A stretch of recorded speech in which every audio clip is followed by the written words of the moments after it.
The call to order the February 22nd meeting of the North Carolina Wildlife Resources Commission.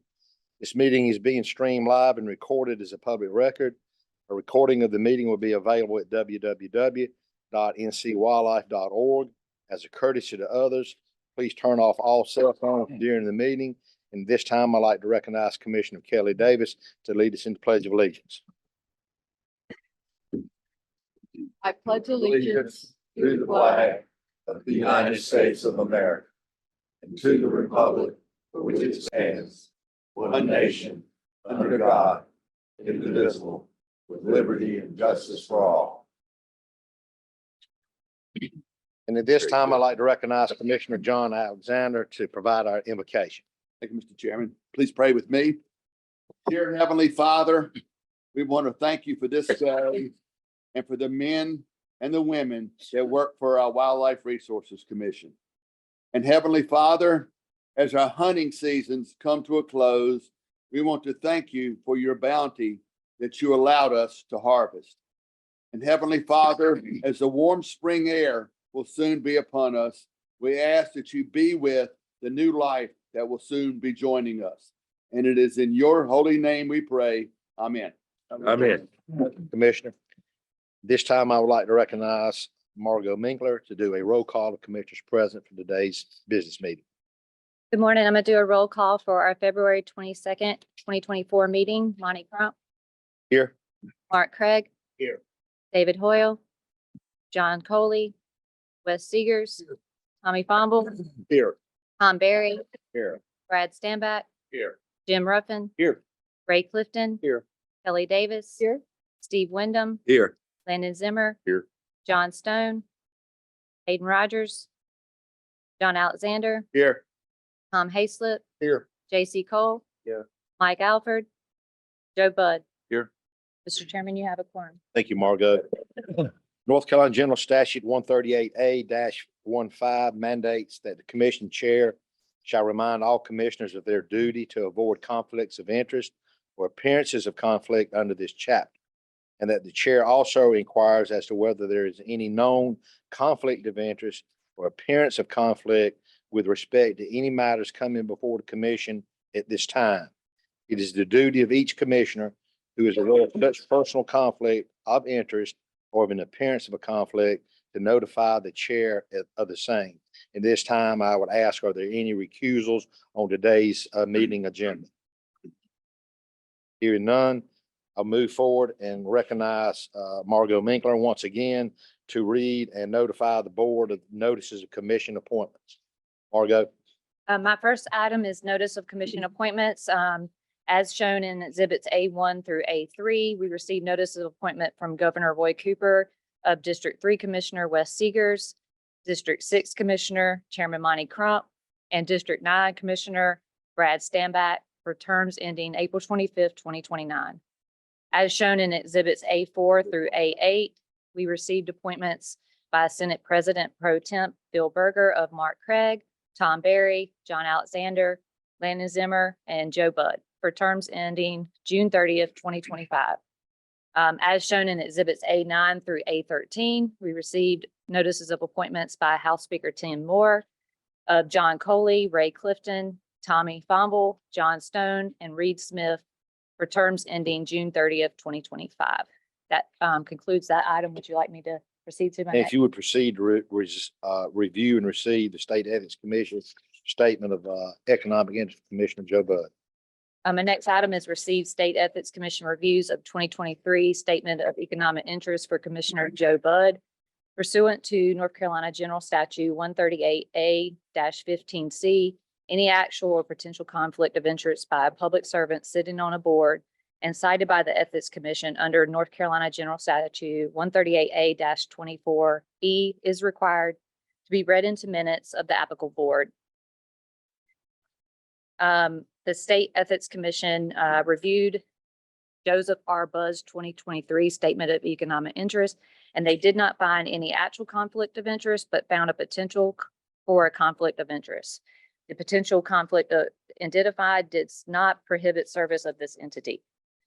Mr. Budd receives income from Budd Investment Properties should any of these properties become subject to regulations adopted by the Wildlife Resources Commission, or should the commission desire to purchase or acquire any of these properties, he should have or he would have the potential for a conflict of interest. Therefore, Mr. Budd should exercise appropriate caution in the performance of his public duties should issues involving any entity in which he or his spouse may have financial interest come before the commission for official action. And this concludes my statement of economic interest review. Thank you, Margot. At this time, we'll have consideration approval of the minutes of the meeting of December 7th, 2023. The minutes have been previously distributed to the commission for your review. At this time, I would ask, are there any additions or corrections to the minutes of the December 7th meeting? Motion to approve. Motion to approve. Is there a second? Second. A motion by Zimmer and second by Ruffin to approve the minutes of the December 7th, 2023 meetings. All those in favor signify by saying aye. Aye. Opposed, meetings are approved. At this time, I'd like to recognize Jason Cottle, our Chief Financial Officer, to do an update on the financial status report. Good morning, everyone, and thank you, Mr. Chairman. We'll do a high-level review of the data that was presented yesterday at the Finance Committee meeting. For period ending December 31st of 2023, in our general fund category, we had overall revenues of $88,469,681.79. And total expenditures in the same were $85,700,247.94, leaving us an overall fund balance of $23,977,072.23. In our capital improvement fund category, total revenues for the same period were $3,327,349.47. Total expenditures during the same, $4,426,337.74, leaving us with an overall fund balance in our capital improvement fund of $2,263,562.81. Any questions before I move on to our endowment fund? Any questions from commissioners? As we presented yesterday, the overall balance in our endowment fund as of December 31st is now $178,507,873.21. That's represented represented by an asset allocation of 82% in equities, just over 12% in bonds, and 5.6% in our short-term investment fund. As I mentioned yesterday, the bond holdings were transferred out in January. So when we present this data next time, you'll only see two colors on that pie chart: short-term and equities. Our total expendable income as of December 31st is now $58,922,136.79. Are there any questions? Are there any questions? We had a comprehensive review of the financials yesterday at the Finance Audit and Compliance Committee. Are there any further questions today? Hearing none, Jason, thank you for the report. Thank you, sir. We'll now move on to committee reports, and at this time, I'd recognize Chairman Hayslip of the Education and Communication Committee for your report. Chairman Hayslip. Thank you, Mr. Chairman. The Education and Communication Committee met on Wednesday, February 21st. Travis Casper presented an update on the Pathway to Relevancy project and the team's developing an education and engagement program action plan. The Education Division leads this effort, which includes representation from the entire agency. The team has recently completed a gap analysis to identify opportunities to strengthen the agency's engagement with current customers. The committee also received a presentation from Josh Jernigan on a recently completed range survey to help improve the range user experience and ensure the team is best serving this group. The Wildlife Education Division team has implemented these results to standardize the range operation hours to ensure facilities run at maximum efficiency while providing a safe place for people across North Carolina to enjoy shooting sports. The meeting concluded with a presentation on an upland bird learn to hunt program by Dee James, a new course offered this past season. The course was held at the John Lentz Hunter Education Complex on Sandhills Game Lands. Participants received classroom and field training on aspects of upland bird hunting and concluded with a hunt. Lee Scripture assisted in this presentation. The team is working with various partners to develop new Learn to Hunt programs to ensure to engage individuals with conservation. This concludes my report. Thank you. Are there any questions or comments for the Education Communication Committee report? Hearing none, we'll move forward. At this time, I'd recognize Brad Standback to present the Fisheries Committee report. Fisheries Committee was called to order at 10 o'clock yesterday. Chris Smith presented data that indicates the Roanoke River striped bass population is in decline. Therefore, there will not be a harvest season in 2024. Staff will continue to monitor the population annually. Supplemental stocking will occur in spring 2024 and 2025. Casey Jobert presented data indicating that over 258,000 anglers in North Carolina fish for striped bass in reservoirs with a total economic impact of $430 million to our state. Data from this survey will be incorporated into the Commission's Inland Marine Management Plan to be completed later this year. Kyle Rachels discussed the importance and uniqueness of the Lumber River fishery. 2022, almost 40,000 anglers spent 96,000 hours fishing the Lumber River. It's primarily utilized by local anglers and fishing bank. Christian Waters gave an update on renovation plans for the Bobby N. Setzer State Fish Hatchery in Brevard.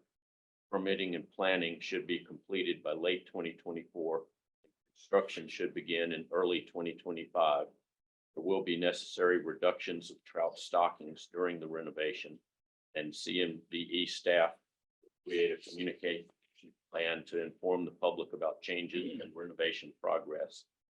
Christian Waters indicated that Marine Fisheries Commission and Division of Marine Fisheries will be discussing mullet management at their February meeting. Flounder season dates and spotted sea trout management changes will be announced later in the year. Meeting adjourned at 11:15 a.m.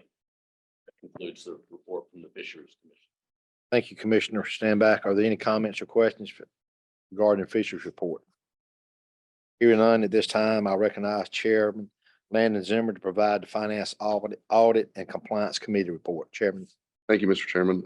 Yesterday, the Finance Audit and Compliance Committee met with a quorum. Beginning with CFO Jason Cottle presented a comparison of current and prior fiscal year to date expenditures and revenues in both the general fund and capital improvement fund categories, offering comments for any categories either increasing or decreasing in excess of $1 million. An update was also provided on the current value and asset allocation of the agency's endowment fund, including the amount of expendable income currently available for use. Next, Auditor Chase presented a summary of the preliminary testing of the Go Outdoors NC reporting features. This preliminary testing did not result in any significant audit findings. Next, Auditor Chase also provided a briefing on the purchasing card compliance review program, noting that a review of the purchasing card transactions from July 1st to December 31st in 2023 was performed with no exceptions noted. And the only bad news that Auditor Chase presented us with was his upcoming retirement, which is well-deserved and will be this coming April. We then initiated a discussion regarding a recently published article about Wisconsin's DNR budget problems associated with declining hunting license revenue. And Carrie Ruhlman, who's the policy development manager, presented a graphic of license trends in North Carolina over the past 20 years. The trends show an increase in both hunting and fishing licenses here in North Carolina, while also demonstrating a decline in combination licenses. Director Ingram noted that the WRC Board of Commissioners has historically taken its fiduciary responsibility very seriously, and as such, programs and strategies have continually been evaluated and implemented to help ensure that North Carolina does not experience similar issues as Wisconsin. The current plan to adjust fees based on CPIU is an example of such a strategy. And that concludes my report. Thank you, Chairman Zimmer. Are there any comments or questions in reference to the committee report you just heard from Finance Audit and Compliance? Hearing none at this time, I'd recognize Chairman J.C. Cole to provide Voting Safety Committee report. Judge. Mr. Chairman, Voting Safety Committee met yesterday at 15 p.m. Sergeants Kennedy and Moss and Chris Kobe gave the committee an excellent presentation on enforcement divisions, boat operation training, boat investigation, incident investigations, port security, and the future of our boating safety. training for our boating program is one of less than 20 programs nationwide that are accredited by the National Association of State Boating Law Administration. If there are no further business, voting. Adjourned. That concludes my report, Mr. Chairman. Thank you, Mr. Chairman. Are there any comments or questions regarding the Boating Safety Committee report? Hearing none at this time, I'll recognize Chairman Jim Ruffin for the Small Game and Wild Turkey Committee report. Thank you, Mr. Chairman. Small Game and Wild Turkey Committee met on February 21st, 2024. Small Game and Wild Turkey Committee had an excellent meeting with a very informative agenda focused on wild turkeys. Upland game biologist Hannah Plumpton provided updates on the 2023 brood survey results, the 2023 turkey harvest timing, and highlights from the National Wildlife Turkey Federation Convention in Nashville. Hannah noted that Master Officer Sampson Parker of District 6 received the NWTF North Carolina Wildlife Officer of the Year Award for 2023. Congratulations. She also noted that Burnsville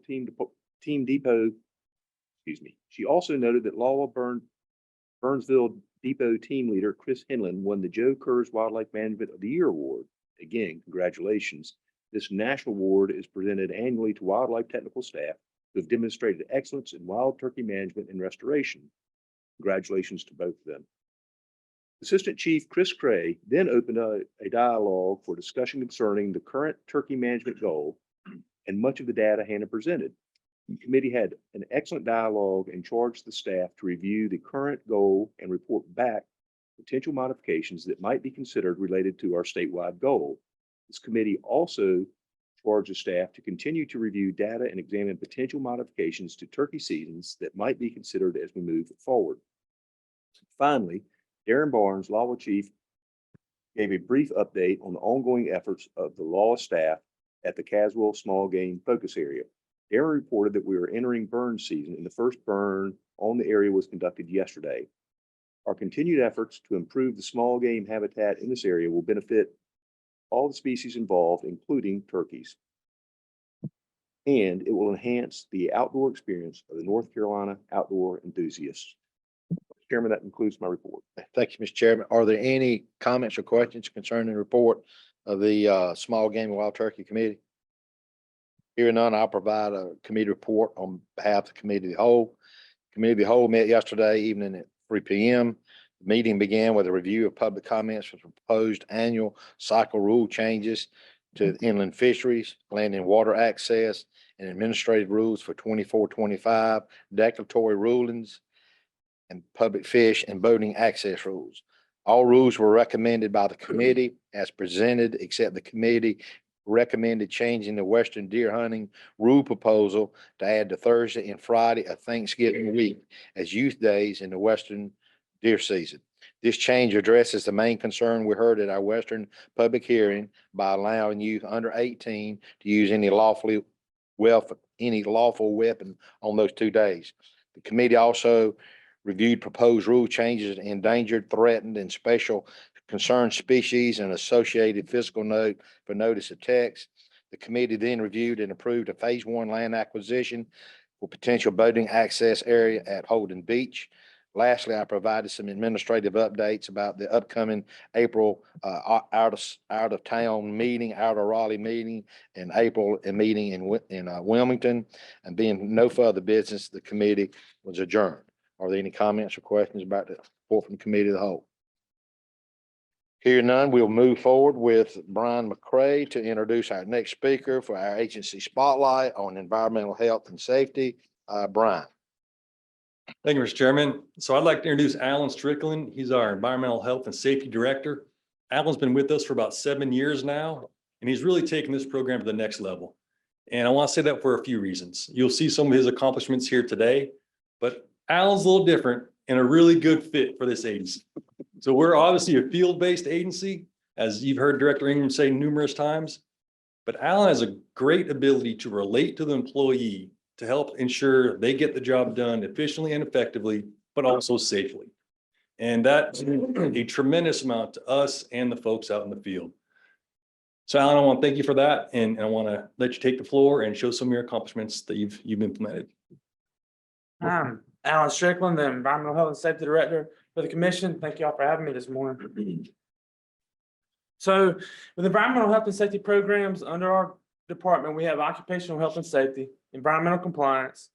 Under the environmental compliance section, we also have the Clean Marina programs, the Clean Vessel Act, and the Shooting Range Lead Management Program. For occupational health and safety, preventing workplace injuries and illness is our number one. And we do that through a lot of compliance inspections. The law requires us to assess our workplace, our workplace for hazards on a quarterly basis. And between my safety officer, myself, and our crew leaders, we conduct about 176 inspections a year. Do a lot of training, incident investigations as they arise. We do program reviews at all of our facilities on an annual basis. Do a lot of hazard reporting through our 2 safety committees. And from those hazards that are reported, we have continuous improvement projects. One of our most recent continuous improvement projects involved, we had a visitor here who got injured. Nobody could find any first aid kit anywhere to help them. So what we ended up doing was sent my safety officer to get trained up in first aid, CPR, and AED training. So he's an instructor now. He's going to be training people throughout the building. We also ended up we ordered AEDs and first aid kits that are going to be in the elevator lobbies on every floor in the building. So no matter where you're at, we're going to have those on the same location on every floor. Some of our recent occupational safety projects involve fall protection and water control structures. Anytime you work at heights of 4 feet or greater in general industry, you're required to have either passive or active fall protection. The passive fall protection would not have worked here. These right here are water control structures that are used to control the water levels and impoundments. I've got 8 of these across the northern Piedmont. Again, passive wouldn't work, so we had to go active. These guys have to go down into these structures, clean debris up, drop stop logs, bring them up to control the water levels. There was no protection. This is a dangerous job. So we ended up installing a lifeline and putting them in personal fall arrest systems. We also have push pins with retractable lanyards, so our employees can go down those ladders, position themselves, run chainsaws, work with tools, anything that they need to. Some of our recent occupational health projects involve respiratory protection training and fit testing for our bat biologists. With our bat biologists, they're exposed to the bioaerosols related to feces and bats and guano. So they have to go in these caves.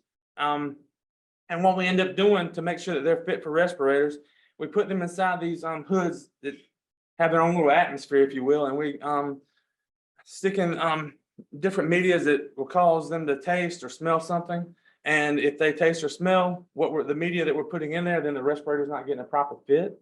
So we do this on an annual basis along with medical surveillance. As far as environmental health and safety training go, we believe in a good brick and mortar training. We try to stay away from online training as much as possible. We want it to be hands-on.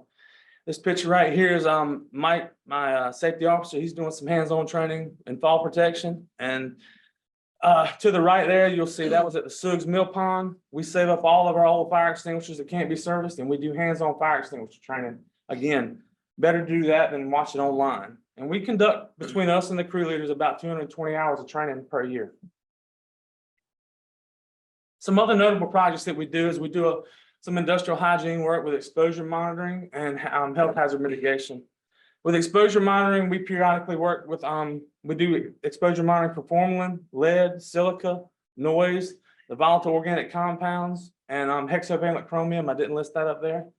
And then with health hazard mitigation work, I handle all the class 3 asbestos work.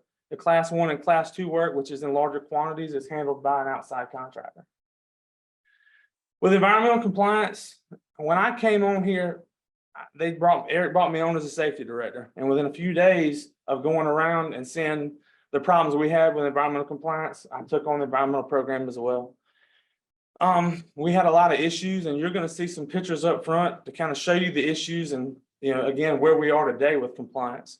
But the North Carolina Wildlife Resources Commission is a conditionally exempt small quantity generator of hazardous waste. We generate less than 220 pounds of hazardous waste per month, and it's actually a lot lower than that. And we're able to do that through recycling, not disposing. And I'll go over that in a minute with universal waste. But with all the issues, a lot of training had to come, and we train a lot of our employees out in the field in various environmental topics, the best management practices for chemical handling, universal waste, and used oil handling. Picture over here is Mike, my safety officer. He's now our hazardous waste coordinator for the state, for our commission. He went to training recently, and that's him doing some spill response training. And then the picture to the right is some paint that was not disposed of properly, and we have since taken care of a lot of those problems as well. But again, I'm gonna show you where we were and where we're at now. When I first got here with chemical waste, we had a lot of waste that was actually, we believe some of this waste was left by the feds when we took over these projects, but there's some waste that was at Armstrong Fish Hatchery and some other at another depot. And this is what we're continually finding. Stuff was becoming reactive. Containers were in bad shape. We had stuff leaking. Stuff was corroding. Rachel remembers this one out at Marion Fish Hatchery. This drum had been there so long and it was full of, it ended up being Evo Tanner, but we had to treat it as hazardous waste because nobody would come sample it because they were scared if they opened the bung that the whole drum was gonna crack. You can see that picture right there where the pallet had corroded. It'd been out there a long time. And we're right above Gradable Creek and we needed to do something about it before we had a breach and it got into the environment and got in the creek. So we ended up doing an overpack. You'll see in this picture. And then the drum actually started to crack once we got it down into the overpack, but we were able to get that and ship that off.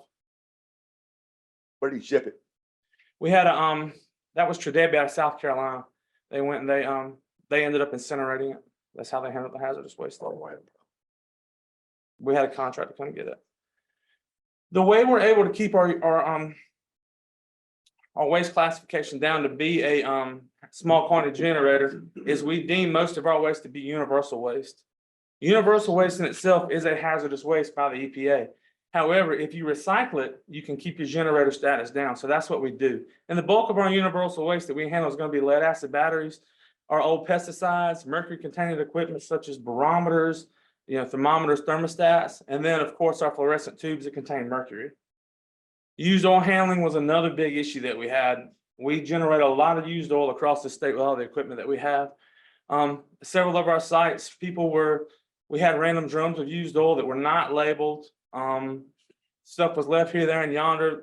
We had a recycling contract, but only a few places were using it. We were really just storing it up. This other picture right there on the right, we had 5-gallon buckets stored around buildings outside. Those 5-gallon buckets start to break down and they corrode away and they leak on the ground. You'll see that there's some standing going on in that gravel. And then the picture in the middle is a double wall used oil container. And that was great, but our handling practices are not bad. You'll see oil stains on the ground. We just weren't handling it the way we needed to. And then in 2009, North Carolina passed legislation that used oil filters could no longer go into a landfill. We were continuing to throw them in a landfill. They needed to be recycled. So we have a recycling program now with our used oil contractor who comes and takes both the filters and the used oil. And along with that, we had some incidental spill responses that we had to do. A lot of those 5-gallon buckets that got left were corroding and going away and breaking up. And we had some oil spills. We had some oil being dumped along fence lines and other areas. And we ended up getting a coagulant and we were able to go in there. Since it was incidental, it wasn't a major spill. We were able to go in there, clean it up by putting coagulants on it and turned it into, there's almost like a non-hazardous bead of glass. And we were able to scoop that up. And at that point, it wasn't hazardous. So we put it in the landfill. All right. And from all that, we developed a good plan for spill prevention. We have 2 facilities that have spill prevention, countermeasure, and control plans. One is in Butner, and the Army Corps requires us to have that one. The other one is at Holly Shelter. And if you meet, an SPCC plan is required when you meet a quantity of petroleum products. If you cross that threshold, you have to have a spill prevention plan. Both of those facilities are located near navigable water, so it was a best practice for us to have those anyways, no matter what the quantities we had there for fuel.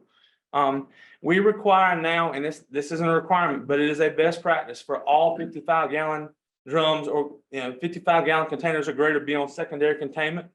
And then all bulk containers are inspected on a quarterly basis by crew leaders as well. So we're able to look at the condition of those containers and ensure that we don't have another breach. In 2000, I'm moving pretty quick, but leaving that, in 2022, we took on the Clean Marina program. The Clean Marina program is a voluntary program for marinas and their employees to safeguard the environment by utilizing best management practices. So everything that we teach our employees and train our employees with environmental compliance and the training requirements, we also require our managers and operators of those marinas to have as well. There is no monetary value to this. They don't get any grant money to operate. This is just a best practice. And they get advertised on our website. That does help as well because we get calls every year from people from up north that are moving down here. They want to have their boats at certified clean marinas and they want a list of those marinas to choose from. And we also give them a flag to fly. Oh, that's right. At their marina as well. That's something else that they like. Right now, we've got 10 clean marina programs. And we're hoping with this summer coming up that we're going to be able to do some more recruitment and get out there to the inland waters. It's also, I'll note that DEQ handles all the clean marina programs on the coast and we handle all the ones on the inland waters. Also in 2022, we took on the Clean Vessel Act. This program started in 1902 and this provides financial assistance for marinas and other boat docking facilities on the installation and maintenance of pump out stations at our marinas to help keep the effluent out of the water. It's expensive to have pump out boats and to keep these things up to code and keep them working properly. So our grant provides 75% of the operation costs for the clean marina to operate their pump outs. Is that mostly for the human waste on the big boat? Yes, sir. And we also in Fontana Lake, the Tennessee River Valley Authority recently, I think last year, decided that they wanted all gray water to be reclaimed as well. So using that also. But yes, that's to keep the effluent out of the water. Also in 2022, we took on the shooting range lead management program. So when a berm gets filled with lead is the hazard for not only the patrons and the RSOs that are working there dealing with ricochets and everything, but also as lead builds up in the soil, that soil becomes acidic and when rain comes down, that lead will actually dissolve and get into the water table. So we have a management program now where we're going out taking pHs of the soil. And we also have a contractor who's periodically going around inspecting our berms to see when the lead needs to be reclaimed. We recently had one done out at Flintlock. They removed about 5,000 pounds. And it cost us about 15,000, but we were able to use federal funds to pay for it. So, and again, RCRA also deems spent lead from shot to be hazardous, but because we're recycling it, we deem it as universal waste and we keep our generator status down. Do you get much non-lead fragments from shooters and those, and does that impact the recycling of lead? No, they have screens that are able to sift all that out, so it doesn't impact it that much. So that's all I have. Thank you. How much you can do about shotguns, is it? Sir? I mean, any type of a range we may have shooting shotguns, there's not much you can do about trying to reclaim that, is it? No, sir. Yes, sir. How long have you been in this job, Alan? 7 years for the commission. Was anybody doing what you're doing before you? I think 10 years before we had Linda Sherrod was in this position. I think 10 or 15 years before, but she didn't do any environmental compliance. So yeah. So that was extremely informative. Good job. Well, I Thank you appreciate very it. much. Thank And I you. can see what Brian said about you when he introduced you. Well, I appreciate Your it. passion came through. Thank you, sir. I appreciate that. Any further questions? Great report. Thank you very much. We'll move forward now. At this point, we'll start our rulemaking process. And as usual, after each one of our division chiefs provides their recommendations, I'll ask for a motion and a second for the appropriate agenda item designation. So at this time, I would recognize Christian Waters to provide permanent rulemaking adoption for the 24-25 annual cycle inland fisheries rules. Christian. Thank you, Mr. Chair. The Exhibit D1 in your packet contains a summary of the public comments, input received during the open comment period. That was presented yesterday at the Committee of the Whole. I'll move forward to the voting exhibit unless there are any questions. Any questions? Okay, Christian. Okay, Exhibit D2 is the final rule text for your consideration. I'd like to point out a couple of things quickly that have changed since the notice of text. One is in our rule text. Excuse my scrolling, but for striped bass, we clarified that the closed season includes all of the waters in the Central Southern Management Area. And that's consistent with what was already either in rule or in proclamation. And then skipping down to our rules that deal with joint waters, we also clarified there based on what was already in rule, the possession of a daily creel limit, and then also included information about the current size and creel limits that are already in rule as it relates to striped bass on the Roanoke River Management Area. With that, take any questions, but staff recommends that you adopt final text as presented in D2. I'd ask for a motion or entertain a motion and a second for approval and adoption of Exhibit D2 as presented by staff. So moved. A motion by Seegers, seconded by Stanback. Are there any more comments, questions, debate? Hearing none, all those in favor of the adoption of Exhibit D is presented from Inland Fisheries, signify by saying aye. Aye. Opposed? Motion carries. We'll move now forward. Thank you, Christian. We'll move forward now. I recognize Darren Barnes, Land and Water Access Division Chief, provide permanent rulemaking adoption for 24-25 annual cycle land and water access rules. Darren? Thank you, Chairman. Today I have exhibits E1 and E2. E1 is the public comments that came in from the open public comment period that we reviewed yesterday in the committee of the whole. So I'll also move on to exhibit E2, which are our proposed rules and rule language for the 2024-2025 annual cycles. And we covered these yesterday. So if you have any questions, you can ask those. But other than that, we propose that you adopt the rules as exhibited in Exhibit E2. Are there any comments or questions that you have for Darren? If not, I'll entertain a motion, a second for the approval and adoption of Exhibit E2 is presented. So moved. Motion by Bud. We have a second by Alexander. Are there any further comments or questions? Hear none, all those in favor signify by saying aye with adoption of Exhibit E2. Aye. Opposed, motion carries. At this time, I'll move forward and recognize Brad Howard, our Wildlife Management Division Chief, provide permanent rulemaking adoption 24-25 annual cycle wildlife management rules. Thank you, Mr. Chairman. As Christian and Darren pointed out, Exhibit F1 is an informative exhibit of the public comments that were reviewed yesterday in the Committee of the Whole for the Wildlife Management Rule proposals. Exhibit F2 is the amended version of the wildlife rules based on the report out from the Committee of the Whole yesterday. Unless there's further questions, staff recommends adoption of the rule proposals in Exhibit F2 as amended in the Committee of the Whole meeting yesterday. Are there any questions about that recommendation?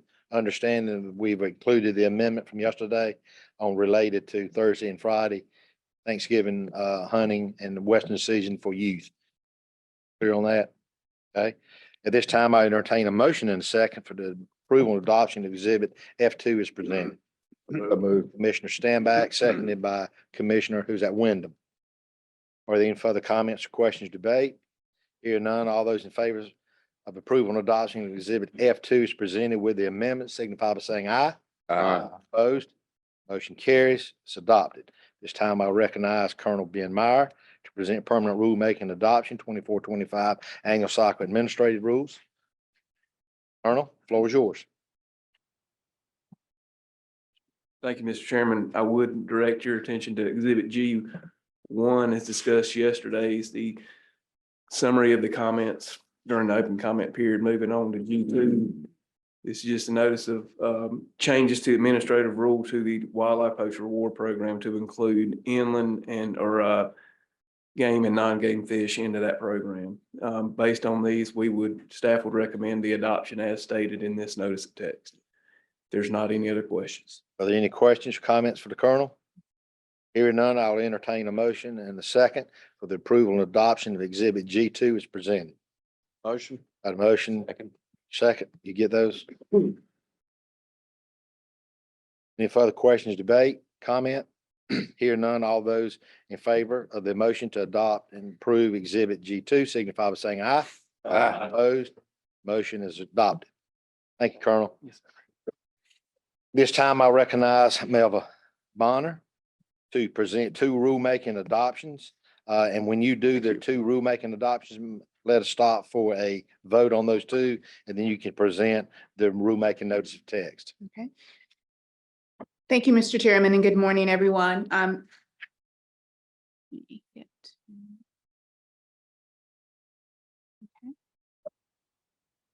right, the first rulemaking item on the agenda today is for the permanent adoption of the declaratory ruling rules and the 10A0500 declaratory ruling section exhibits H1 and H2, which includes 10A0501, 10A0502, when not issued, 10A0503 procedure.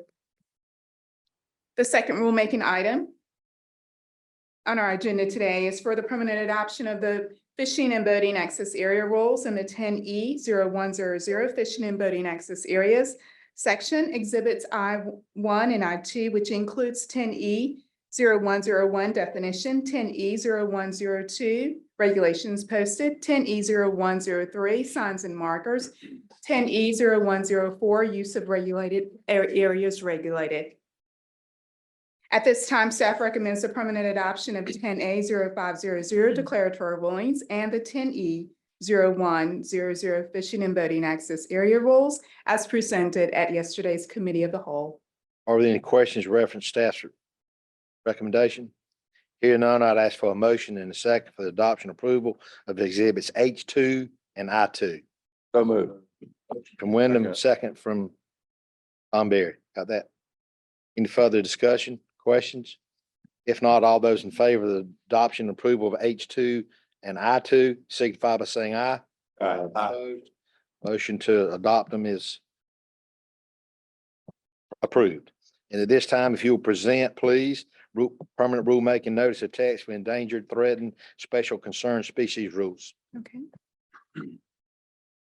The third and final item on the agenda today is to notice the rules in the 10I0100 endangered and threatened species section exhibits J1 and J2, which includes 10I0102 protection of endangered, threatened, special concern, 10I0103 endangered species listed, 10I0104 threatened species listed, 10I0105 special concern species listed.